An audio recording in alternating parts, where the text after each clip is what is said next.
Now, it's been 2 years since protests broke out in Iran following the death of Mahsa Amini.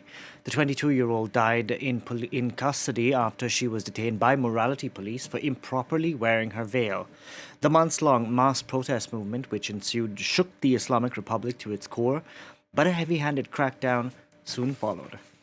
We can now bring in Nassim Papayianni, Iran campaigner at Amnesty International. Thank you so much for joining us here on France 24. Now, in the aftermath of Mahsa Amini's death in police custody, there was that heavy handed crackdown in a bid to snuff out those protests. Where do things stand now in Iran? So, 2 years on from the start of the Women Life Freedom Uprising, what we have seen is that victims, survivors, and their families are still reeling from the devastating crackdown that the Iranian authorities carried out, both during the time of the uprising and in the aftermath. There has been no effective, impartial, independent investigation into the serious human rights violations Iranian authorities carried out, both at that time and the aftermath. And those family members who have been trying to seek truth and justice for the unlawful killings of their loved ones, themselves have been facing reprisals from the authorities, including death threats, arbitrary detention, unjust prosecution, and essentially a relentless harassment by the authorities as well. Nassim, in the aftermath of Mahsa Amini's death, for months and months, we saw this sort of defiance out on the streets, particularly of Iran's capital, Tehran. Is that defiance still continuing?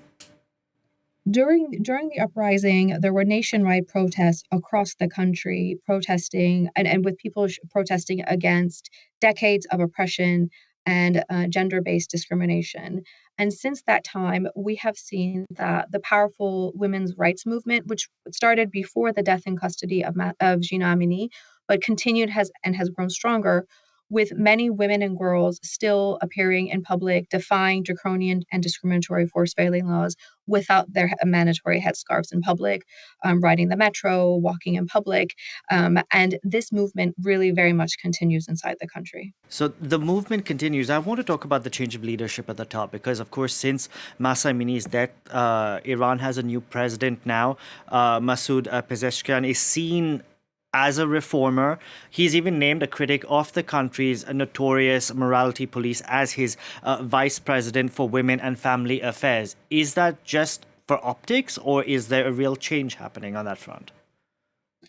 Well, what we can see inside Iran is what's happening inside the country. And what is happening inside the country is one, the bill that has been in the works since last year, since spring of 2023, the bill to promote the culture of chastity and hijab, which will increase prison sentences against women and girls who appear unveiled in public, amongst other penalties, will expand and deny women their economic rights as well, has continued to progress. It's now with the Guardian Council for review of amendments. And once it comes back to Iran's parliament, it is expected to pass. So nothing there has changed.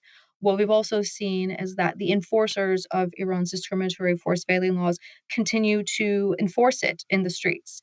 In August, there was a social media video that went viral on Persian language social media showing two 14-year-old girls who had no headscarves on their heads violently being beaten. And afterwards, one of the 14-year-old girls gave an interview to media in Iran describing how she had been beaten so severely and the concept basically described her torture and other ill treatment.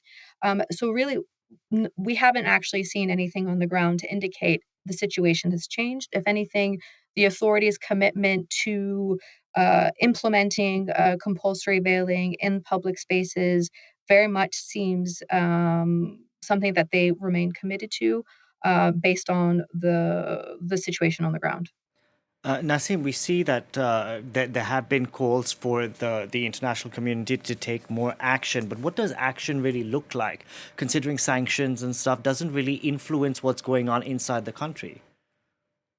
So this is a really important question. One action that the international community can broadly take is that since the uprising, we have seen that the authorities have resorted to ever increasing use of the death penalty as a tool to essentially terrorize the public and instill fear.